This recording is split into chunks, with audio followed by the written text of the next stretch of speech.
There's been all this talk of creating a college football super league, but if you ask the Big 12, they don't want any part of it. This is Locked On Big 12.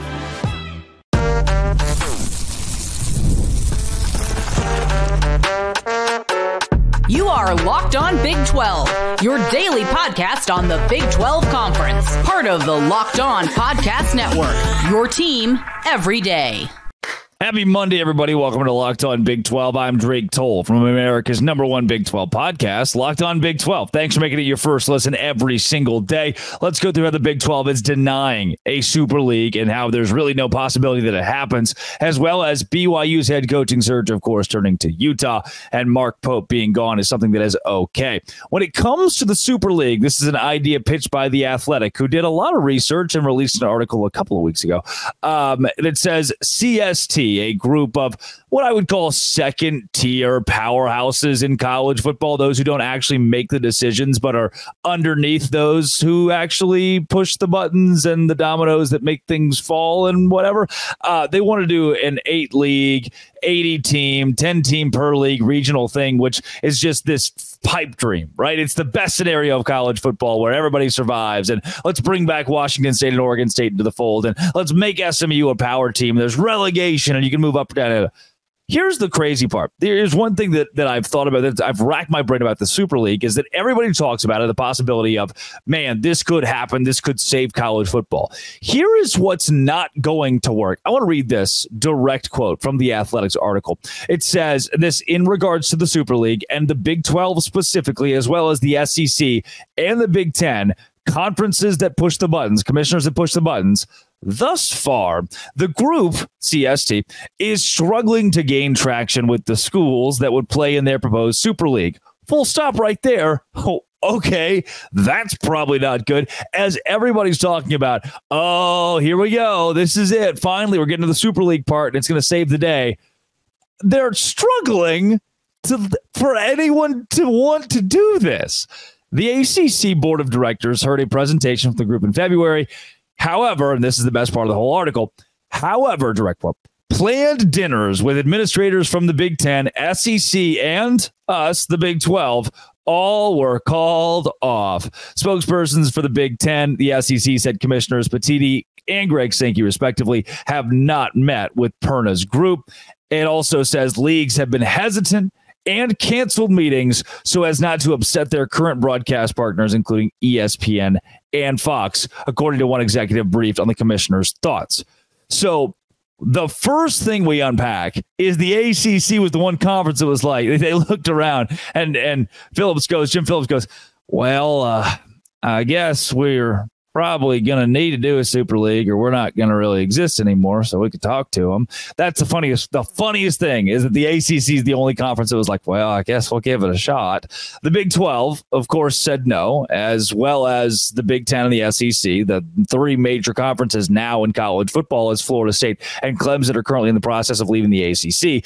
And maybe the most important part of that, right? There's the level of importance here, and the most key thing is where the money comes from, ESPN and Fox. And those folks are upset. They don't want a super league to occur because they've got these conferences on contract through 2034 in the case of the SEC especially. Why would you want to give that up? Why would you want to change that in the next decade? So that first and foremost is maybe what you need to understand about the Super League is if it did happen, if there's a dream scenario where, Washington State's back as a power team, or, Cal and Stanford don't have to play against SMU in the same conference anymore, then it wouldn't happen in the next decade because of the contracts that ESPN have signed. And even more so, it wouldn't happen immediately after that because the conversations can't start until these contracts are done, because ESPN and Fox said, hey, wait a second. We're the ones that control expansion. We're the ones that move our properties here and there. The reason that Washington State isn't in the Big 12 or the ACC is because TV networks decided they were not valuable enough to move them into these conferences. They can't make enough money off of them, so it's not reasonable. For Washington, it made sense for Fox to foot the bill for that school to go to the Big 10. The College Football Playoff Committee, the money they have given to the Big Ten and the SEC is because of how those conferences have expanded, and adding a Washington State wasn't going to help you. So if you're a fan of that team, you want the Super League to happen, but the ones who call the shots don't. They don't. It goes on to say, chief among the obstacles in this new venture are the billions of dollars in TV deals that all the top conferences have locked in with ESPN, ABC, Fox, NBC, CBS. The FBS conferences recently signed off on a 6-year, $7.8 billion extension with ESPN for exclusive rights to the expanded college football playoff. So the TV networks don't want the Super League. The college football playoff, then, in essence, doesn't want the Super League. The Big Ten doesn't want the Super League. The SEC is out. And that leaves, to me, the Big 12, who has put a foot in the ground. They've thrown the stake down and said the ACC can call them. Anybody else can call them. We don't care. We feel like we're in a good enough position that these conversations are useless, to the point where we're going to cancel dinners, not respond to phone calls, not even entertain the idea of a Super League, especially since the Big 12 feels as though it's in a good spot with ESPN and does not want to hurt that relationship because they're the folks who have the money that you want to get a piece of. That rocks. For a conference that a couple of years ago was supposed to die, who's added 8 new members, the desperation moves the Pac-12 made that ended up killing off the Pac-12 were desperate. The ACC, even in meeting with these people, have been making desperate moves, becoming the college basketball conference of America. And now with your 2 power brands leaving, that whole conference goes away. And the Big 12 says, we're not going to fold. We don't need this. We don't need to start making moves that create a life raft in the event of our implosion. Instead, we're going on the aggressive. And there are little like micro instances. There truly are micro in the grand scheme of how Brett Yormark works. But when it comes to the Big 12 in Mexico, he pushed that back. Good. Like now we can focus on the whole, hey, what if Louisville comes open tomorrow and there's an opportunity to pick those guys up? Are we focusing on taking the Big 12 abroad? Are we focusing on Gonzaga, UConn? Those conversations ended, right? The distractions, whether it was expansion in basketball, whether it was playing in Mexico, whether it's meeting with Super League pundits who are in the tier 2, like, oh, the second guy up at the NFL kind of wants to do it. A couple of college presidents are in on it. The Big 12 said no. That doesn't matter to us because it's not going to help, and we are not in a position that we need you to save us. We don't need a Super League. We can go get what we want out of the ACC. We can take the look-in clause of the College Football Playoff Committee's new contract and in a couple of years reevaluate how much revenue we should get from said committee. That's the goal of the Big 12. The conference that was doomed to die. They were supposed to fall off the map before the Pac-12, before the ACC. Instead, not only are you still standing, you're standing with the SEC and the Big 10. The 3 big dogs in college athletics said, Super League, funny. We don't care. They're canceling dinners with them. That's not very nice. And it shows, I don't think they're trying to be rude. It just shows how asinine the idea is, how impossible the idea is. I think it's asinine because it's impossible. Let's all hold hands and sing Kumbaya and put 80 teams right back there at the top. And all these conferences will be regional and they'll all make sense. And there's relegation. So Vanderbilt doesn't have to play in the SEC anymore. They can go try to win against Fresno State and try their hand at getting back into the ranks of the major team in college football. No. That's just not how this thing works. And if you're a Big 12 fan, that's not a cynical approach. It's not like I'm not giving you a cynical view from my perspective. I'm giving you the positive side.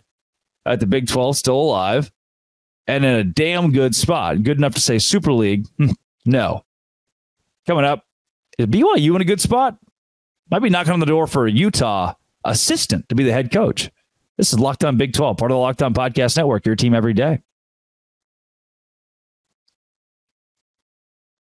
Today's show is brought to you by LinkedIn Talent Solutions. LinkedIn Talent Solutions is where I go when I need. They help you as a small business, as a sole proprietor, as a whoever you are, make the right hires and do it quickly. LinkedIn isn't just a job board. They help you hire professionals that you can't find anywhere else. Even those who aren't actively searching for a new job, it might be open to the perfect role. 70% of LinkedIn users don't visit other leading job sites. So if you're looking on LinkedIn, you're looking in the wrong. If you're looking off LinkedIn, you're looking in the wrong place. 86% of small businesses get a qualified candidate within 24 hours. Hire like a professional on LinkedIn. It's constantly finding ways to make the process easier. They just launched a feature that helps you write the job descriptions, making it so quick.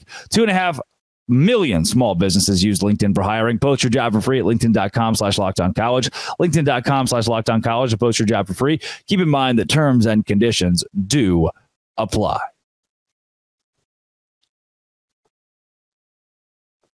It almost seems like the inevitable. BYU is going local for its head coaching search. At least that's the idea. If you're building a short list of candidates, I think where you have to start is anywhere around the Wasatch Mountains, anywhere around Provo, Utah, or Salt Lake City, Utah. You might not even have to leave the same exit on the interstate to go find somebody who worked at Utah Valley or Utah or BYU or Indian Hills Community College. That's where I want to go. But first, the caveat I'm going to give you, if you're a BYU fan, you're listening, this is something that I had to educate myself on more intently over the last 48, 72 hours, the Mark Pope news. Does BYU have to hire a member of the LDS Church as a head coach? And the answer, as of very recently, I think it's 2021, is no. No. Tom Holmoe has made hires now of head coaches who are outside of the faith. And I know that it's such a strong relationship between BYU, the flagship program of the fastest growing religion of the world, the LDS Church, and that faith itself, the commitment to that faith, creates an environment where most of the staff at BYU and students are members of the church, but it's not a requirement for the head coach to be a practicing LDS member. However, it probably helps. However, if it's not a 100% you have to be, but boy, there's a 98% chance that the guy who gets this job is probably going to fit the bill in that category. And one who comes to mind, and KSL did a great write-up on him, is Chris Burgess, the Utah assistant coach. It is not shocking, if you follow BYU athletics at all, it's not shocking to know that a Utah assistant is being considered at BYU. The head coach at Utah, plug your ears if you're a Utes fan, in football, Kyle Whittingham would probably love and I had dreamt of being the BYU head coach. And instead, he's at Utah beating BYU. That's the way these two schools have operated, with the fun little middleman, Utah Valley, who's just kind of there in the middle. And you're like, every now and the occasional Southern Utah or a Utah State, but Utah Valley's right there to just feed guys to both of these schools. And Burgess, who's an assistant at Utah, has been there since 2022. Guess where he came from? BYU. Under Mark Pope. He was at BYU from 2019 to 2022, and again has been at Utah for the last 2 seasons. Prior to being at BYU, well, boy, howdy, you guessed it. He was an assistant at Utah Valley from 2015 to 2019. Prior to that, Indian Hills Community College, Salt Lake Community College, and prior Utah student assistant. So he's a Utah guy through and through. He's a Ute. And KSL writes that one significant advantage for Chris Burgess over candidates like Mark Madsen is that Burgess has BYU coaching experience on his resume. The guy was under Mark Pope. He is not, to me, an exact replica of what Pope was, but he fits what BYU is, and there is continuity there. There are enough players that are familiar with Burgess that he could be okay. And he's going to have to. The thing that I maybe dislike the most about Burgess, who might be the top of my list right now of realistic and reasonable candidates when you consider the LDS push, or at least, attempt to get a guy who's in that category. What I like about Burgess is that he's young at 44. He's got the Mark Pope experience. What I don't love is inexperience as a head coach and operating the transfer portal, because when the guy walks in day one, whoever it is, they're going to have to toy with the portal to keep guys at BYU, to bring new guys into BYU, and try to do that in such a unique way. Here's the one caveat, the one good part, though, about a guy who doesn't have head coaching experience when it comes to operating the transfer portal is he's been at BYU. He's been around Salt Lake City. He's been around Provo. He's been in the area. He knows what it takes to recruit to a school that is BYU, a school that has different requirements from a culture, from a morals, from an ethics standpoint. When that guy goes out on the trail in the transfer portal, he knows where to look immediately. If you call tomorrow a John Calipari, who obviously this is all hypothetical, yes, you work with me here. If John Calipari was hired as the BYU head coach tomorrow, he wouldn't know how to handle himself. He wouldn't be able to do it. There are stipulations. There are requirements. There is a higher standard on that campus and from that administration that some guys just can't fit or just can't handle. So they go to the big state schools and they do things differently. At BYU, you need a guy who is BYU. You need a guy who is experienced. To the extreme of Mark Pope making Texas, was it BYU fans removed horns down shirts during a Texas game? No, that's way too dramatic. Don't hire that guy. I don't like that. I'll get into that more in a bit. But do bring in a guy in Burgess who knows how to recruit BYU. KSL writes as well, Burgess was an aggressive recruiter during his time at BYU. Before the pandemic, Burgess was active in international recruiting, strong ties to the recruiting scene in Utah as well. That is going to be huge. Go find the guys that are coming back from mission. Go find the guys in the portal who fit BYU's brand and bring them in under a coach like Mark or Chris Burgess. Mark Madison's good. He's also on my list. KSL had a great write-up about him too. Bring in a guy like Chris Burgess and I don't know. I think they want to get everybody fired up. That's my take. Coming up, Mark Pope is gone. I released this last week, and I want to revisit it. This was my immediate reaction to Mark Pope leaving BYU, something that I think is okay. This is Locked On Big 12, part of the Locked On Podcast Network, your team, and it's every day. Today's show is brought to you by FanDuel. FanDuel is where I go.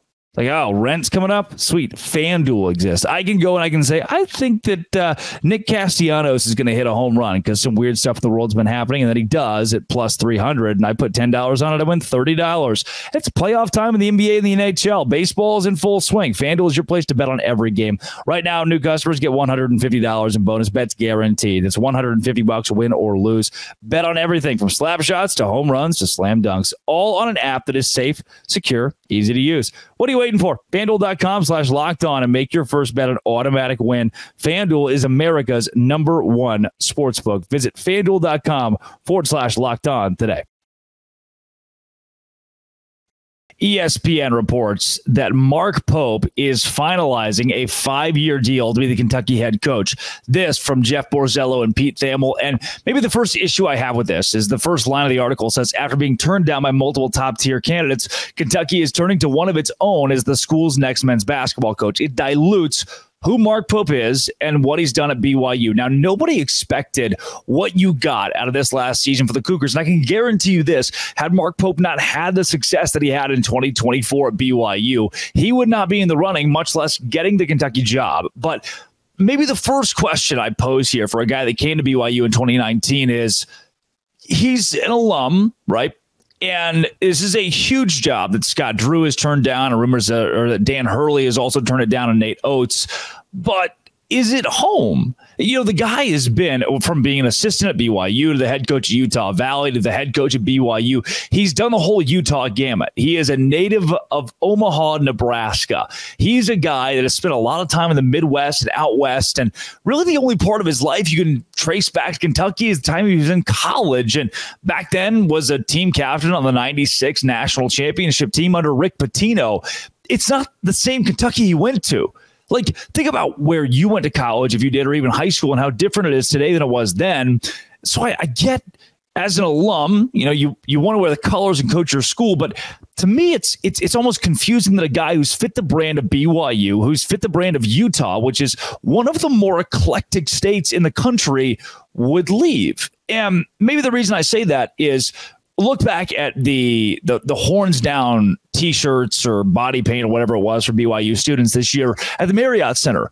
And it was the BYU bench. It was Mark Pope who said, that's not us. We don't do that. You know, he apologized and made students who had horns down shirts on change at his BYU game.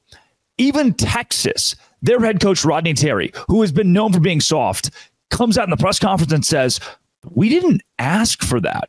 And Pope's a guy who had success at BYU. You know, obviously this last season, 23-11 in the Big 12. He shocks the country for how good BYU was in the Big 12. 110-52 at BYU, and was the head coach of Utah Valley, going 77-56. When he was hired at BYU, I didn't think it was a splash hire in 2019. I was frankly shocked that BYU had hired Mark Pope. I didn't know if he had proven enough at Utah Valley, despite having progression there, to be the BYU head coach at such a prominent university. And now I feel the same thing. Is he ready to coach Kentucky? Does he have the cojones to coach Kentucky? And why would he leave BYU? You know, I remember talking in 2023, that the end of the 2023 season, about the future of Mark Pope at BYU and what that might look like. A guy who played in the NBA, a guy who played for Kentucky again, won that national championship, and went to the NIT quarterfinals, had been to the NCAA Division I round of 64, and then he goes 19-15 to the WCC, the West Coast Conference, 7-9 in conference play. And the thought was, okay, going into the Big 12, is this the guy it was like a Johnny Dawkins at UCF. Is this the guy that you want to lead you into the best conference in college basketball? And it turns out that he was able to adjust. Again, if he doesn't adjust, he doesn't have the Kentucky job. But now it felt like the from the Marriott Center to the way the BYU faithful had embraced him to the way that he has fit Utah was the perfect little mixture. How is he going to recruit at Kentucky? What is he going to use? Hey, I went to the round of 64 at BYU. Hey, I did it twice.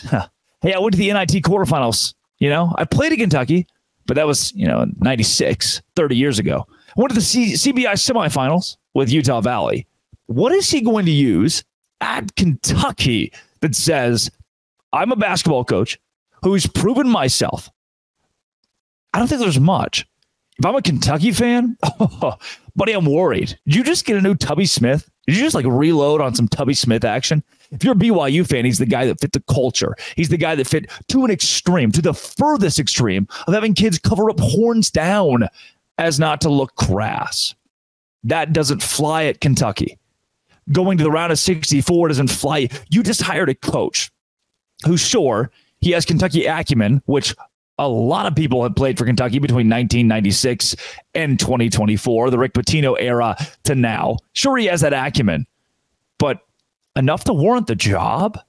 Is this because Jay Wright said no? Because Scott Drew said no? I mean, as a Baylor alum, I apologize. Had Scott Drew taken this job, I wouldn't, ruin this for BYU. And if I have to peg, this is the most important part here. You probably need to understand. If I have to peg a winner and a loser here, the winner might be BYU and the loser might be Mark Pope. You say, well, how? He got maybe the best job in college basketball. That's the problem. Nothing in his resume says that Mark Pope is ready for the best job in college basketball. And everything at BYU says we have the resources to not only turn around a program in 1 year, but also provide for a coach to be successful in the long term. Mark Pope got worse and worse and worse and worse until his fifth year for the Cougars. He was good in the Big 12 and still couldn't get out of round one against Duquesne, who was overseeded at 11 to help a school that couldn't play on Sundays. That's bad. If you're a Kentucky fan, you're unhappy. You probably should be unhappy. If you're a BYU fan, you say goodbye. Mark Pope is gone. He's going to Kentucky. ESPN doesn't report a 5-year deal is being finalized without, geez, too. I'm reading here, he's replacing John Calipari. You went from John Calipari to Mark Pope. In 3 years, Mark Pope could have been, wow, what a name, flipping the program around and having consistency at BYU. And again, the reason I think BYU is the winner here, you probably keep most of your players. BYU is one of the few schools in the country that players are committed to the school more than the coach, the culture more than the coach, because of the religious affiliation. And at Kentucky, Pope's going to have a super hyper-imposed spotlight that he's not ready for, that he hasn't had in the past. I have heard stories about Pope being a hothead at BYU. I have heard stories about the way he treated people in some circles that weren't cool. Outwardly, he represented the school well. Inwardly, I don't think there are too many people who are upset about this. If I'm a BYU fan, the culture is still there. Most of the players are probably still there. They have faith to lean on. And Mark Pope's at Kentucky. where he's going to have to go in the portal. He's going to have to dole out NIL. He's going to have to coach the best team in the best program in college basketball. And he doesn't have the acumen. He doesn't have the experience. He's not proven that he can do that he can manage NIL, that he can manage the transfer portal at an elite level. This is a bad hire for Kentucky. And it might end up being great for BYU. Because at the end of this, sure, he represented the extreme, but was Mark Pope the future? I don't know. Maybe we go to Buckyball. Maybe we go to, some random former Baylor assistant. That's what everybody else is doing nowadays. Maybe we go to Bryce Drew. Yep. Bryce Drew. How great would that be? You'd be winning. Bryce Drew is much better than Mark Pope. All right. That's how I reacted when Mark Pope left in the moment. See you guys tomorrow. We'll talk more Big 12 sports. This has been, and always will be, Locked On. Thanks for making it your first listen every single day. No se grande.